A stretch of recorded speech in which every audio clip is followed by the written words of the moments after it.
Good morning everyone. मी doctor Vidyachandra E क्लासमध्ये आपणा सर्वांचं स्वागत करते. आज आपण इन्कम टॅक्स अकाउंटिंगमधील इन्कम फ्रॉम सॅलरीतील नेक्स्ट प्रॉब्लेम बघूया.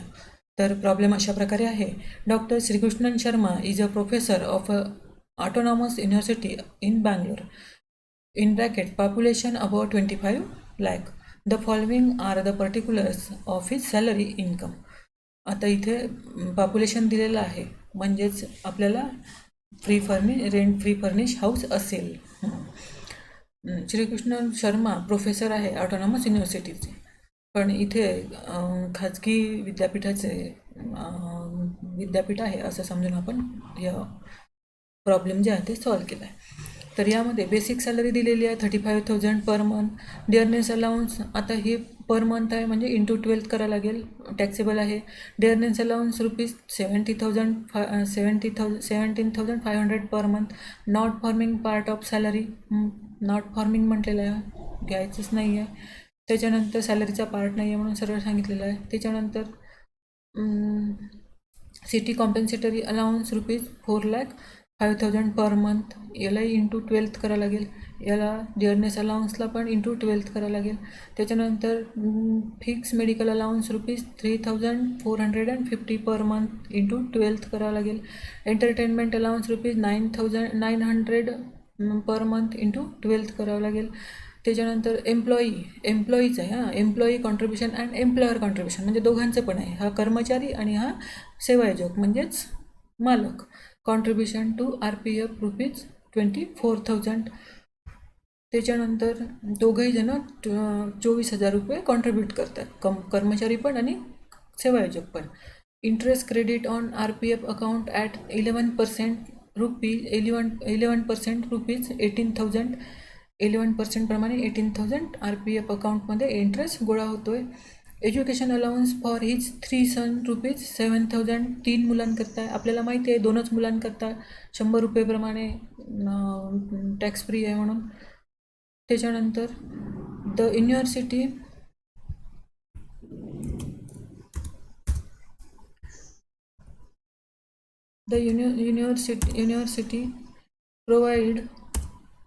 provided him free telephone facilities at his residential, and university paid telephone bill of the 3,000 during the previous year. University telephone facilities provide केलेली आहे आणि बिल पण युनिव्हर्सिटी देऊन राहिलेली आहे. त्याच्यानंतर rent free furnish house provided by the employer whose fair rental value ₹25,000. The cost of furniture is ₹35,000. Written down value ₹24,000. Concessional rent paid doctor Srikrishnan Sharma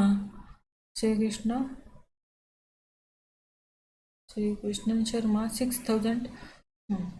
आता इथे त्याला रेंट फ्री फर्निश हाऊस आहे आणि हा गव्हर्मेंट एम्प्लॉई नाही आहे, ऑटोनॉमस युनिव्हर्सिटी आहे, म्हणजे खाजगी विद्यापीठ आहे म्हणून आपण हे कॅल्क्युलेट केलं आहे.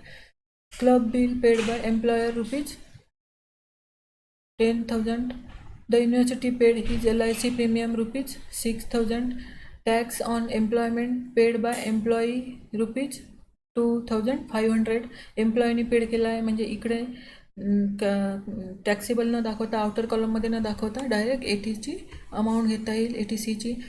आता इथे compute his total taxable income from salary and tax liability for the assessment year 2020-21. आता इथे टॅक्स लायबिलिटी, आज टॅक्स कसा काढायचा आपण ते पाहूया.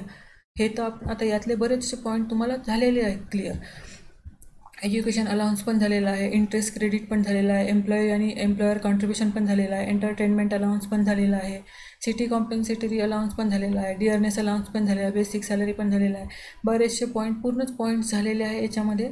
फक्त आज आपण इथे टॅक्स लायबिलिटी पाहूया, ठीक आहे. आता इथे computation of income from salary of doctor Srikrishnan Sharma, previous year 1920, assessment year 2020-21. आता बेसिक सॅलरी 35,000 पर मंथ दिलेला आहे, इंटू 12, 12 महिन्याचं 4,20,000. त्याच्यानंतर dearness allowance not forming part of salary. आता not forming part of salary म्हटलं तर रेंट फ्री फर्निश जेव्हा आपण घेऊ ना तेव्हा अकोमोडेशन तेव्हा याची हे घेता येणार नाही. असं जर असेल तर घ्यायचं नाही. कधी इथे आपण जेव्हा rent free valuation rent free furnish house म्हणू ना तेव्हा हे सॅलरी काउंट करतो ना तेव्हा. त्यानंतर डेअरनेस अलाउन्स झालं. त्याच्यानंतर सिटी कॉम्पेन्सेटरी अलाउन्स 4,500 गुणिले 12 हे टॅक्सेबल आहे 54,000 रुपये. Fix medical allowance 3,450 into 12 is equal to 41,400 fix medical allowance. Entertainment allowance 9,900 into 12 is equal to 10,800. Employer contribution to RPF एम्प्लॉयरनी केलेला आहे. एम्प्लॉईनी केला तर याच्यामध्ये इथे न दाखवता ATCची कपात घ्यायची आहे, डिडक्शन घ्यायची आहे. आता इथे एम्प्लॉयरनी पण केलेलं आहे तेवढंच. आता एम्प्लॉयर कॉन्ट्रीब्युशन केलेलं आहे तर किती केलेलं आहे? दोघांनी 24,000 केलं होतं म्हणून एम्प्लॉयरचं इथे दाखवायचं आहे, एम्प्लॉयीचं दाखवायचं नाही आहे. एम्प्लॉयीचं डायरेक्ट काय करायचं आहे? ATCची कपात घ्यायची आहे. आणि एम्प्लॉयरचं जर गोळा करत असेल एम्प्लॉयर तर काय करायचं आहे? 12% पर्यंत टॅक्स फ्री राहते म्हणून exempted at the rate 12% of salary. Salary कोणती घ्यायची आहे? डायरेक्ट 4,42,000 ही सॅलरी घेतली. या सॅलरीच्या 12% घेतलं 50,000 येत आहे. 24,000 रुपयेपेक्षा 50,000 जास्त आहे म्हणजे एक्झेम्प्टेड अलाउन्स अमाऊंट जी आहे ती जास्त आहे म्हणून इथे नील दाखवलं. त्यानंतर इथे जर समजा इथे 75,000 असते आणि इथे 50,000 आले असते म्हणजे कॉन्ट्रीब्युशन झालं असतं 75,000चं आणि हे जे आहे एक्झेम्पशन असतं 50,000चं तर मग 75,000तून 50,000 मायनस केले असते आपण. 25,000 इथे आउटर कॉलमला टॅक्सेबल सॅलरी म्हणून दाखवली असते, टॅक्सेबल कॉन्ट्रीब्युशन म्हणून दाखवलं असतं. पण जनरली हे आहे हे टॅक्सेबल राहत नाही कारण कुठल्या प्रॉब्लेममध्ये दाखवलं असेल पण जनरली असं होत नाही. हा RPF आहे तर याच्यामध्ये टॅक्सेबल अमाऊंट दिसत नाही.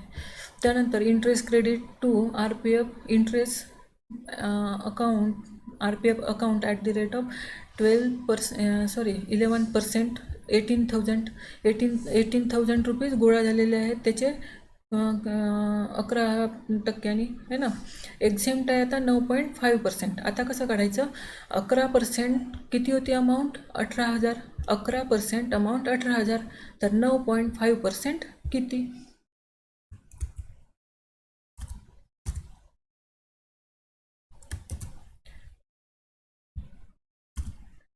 मग आता काय करायचं? 9.5 इंटू 18,000 अपॉन 11th म्हणून 9.5 इंटू 18,000 अपॉन 11th याची या कॅल्क्युलेशन जे आहे ते येते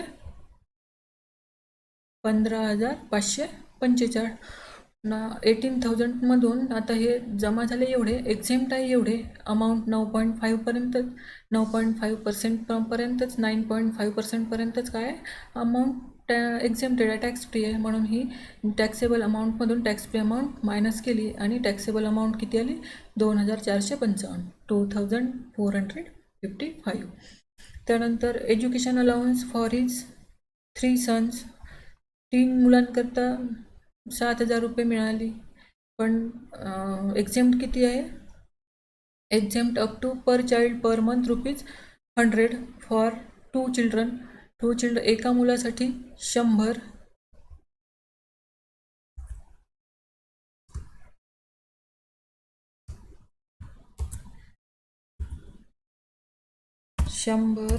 गुणिले 2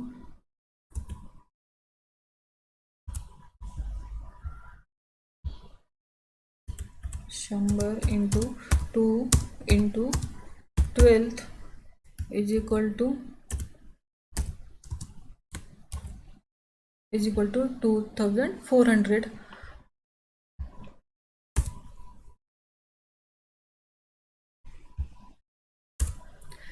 म्हणून इथे आता 7,000 रुपये त्याला मिळाले आणि दोनच मुलांना अलाऊ आहे आणि 100 रुपये प्रतीच अलाऊ आहे पर मंथ, म्हणून 2400 रुपये मायनस होतील. एवढेच अमाऊंट टॅक्स फ्री आहे, म्हणून 7,000 रुपयातून 2,400 मायनस होतील आणि 4,600 टॅक्सेबल अमाऊंट होईल एज्युकेशन अलाउन्स. त्याच्यानंतर telephone bill paid bye college 3,000 हा एक्झेम्प्ट आहे टेलिफोन बिल. त्याच्यानंतर club bill paid by employer, हा एम्प्लॉयरनी क्लब बिल पेड केलेला आहे तो टॅक्सेबल आहे 10,000. हे जे एक्झेम्प्ट कुठे आहे तुम्ही आता कन्फ्यूज व्हाल. टेलिफोन बिल हे कसं कॉलेजने पेड केलं तरी एक्झेम्प्ट आहे, हे त्यांनी स्वतः हे एम्प्लॉयरनी म्हणजे कॉलेजनी पेड केलेलं आहे तरी पण हे आहे टॅक्सेबल आहे. तर तुम्हाला थेअरीमध्ये ते पूर्ण दिलेलं आहे की कोणते बिल सेवा आयोजकाने पेड केले तर ते टॅक्स फ्री आहे आणि कोणते एम्प्लॉईनी केले म्हणजे कर्मचाऱ्यांनी केले तर टॅक्स फ्री आहे असं दिलेलं आहे. बरोबर, तुम्ही ते बघाल सद्यस्थितीत आता एवढं बघा प्रॉब्लेममध्ये. त्यानंतर द युनिव्हर्सिटी पेड हीच LIC प्रीमियम जर एम्प्लॉयर जर देत असेल तर ती टॅक्सेबल दाखवतात. त्याच्यानंतर मग ATCची कपात घेता येते, हे इथे ATCची कपात घेतलेली आहे पुन्हा. त्यानंतर valuation rent free furnish house. आता व्हॅल्युएशन रेंट फ्री फर्निश हे दाखवलेलं आहे, बँगलोर दाखवलेलं आहे आणि बँगलोर दाखवलेलं आहे 25,000 अबव 25,000 पॉप्युलेशन दाखवलेली आहे, म्हणजेच 50,000 of salary, 50% of salary is equal to किती दाखवली, सॅलरी प्लस याच्यामध्ये काय काय येईल, बेसिक सॅलरी फक्त डिअरनेस अलाउन्स नाही ना, city compensating allowance, fix medical allowance, त्याच्यानंतर एंटरटेनमेंट अलाउन्स, हे RPFचं कॉन्ट्रीब्युशन नाही येणार, इंटरेस्ट क्रेडिट नाही येणार. एज्युकेशन अलाउन्स हा जो आहे ना, अशा प्रकारचा जो अलाउन्स आहे हा 4,600 आला असेल त्याच्यामध्ये, हे घेतलेलं आहे 4,600 आणि अशा प्रकारे हे 5,30,800 होतात. या 5,30,800 वरती पण 15% काढलेला आहे 19,620 plus 10% of cost of furniture 3,500 आणि त्याची बेरीज केली तर इथे किती होतात, इथे खाजगी आहे असं जर आपण हे केलं तर इथे पुन्हा आपल्याला काय करता येईल,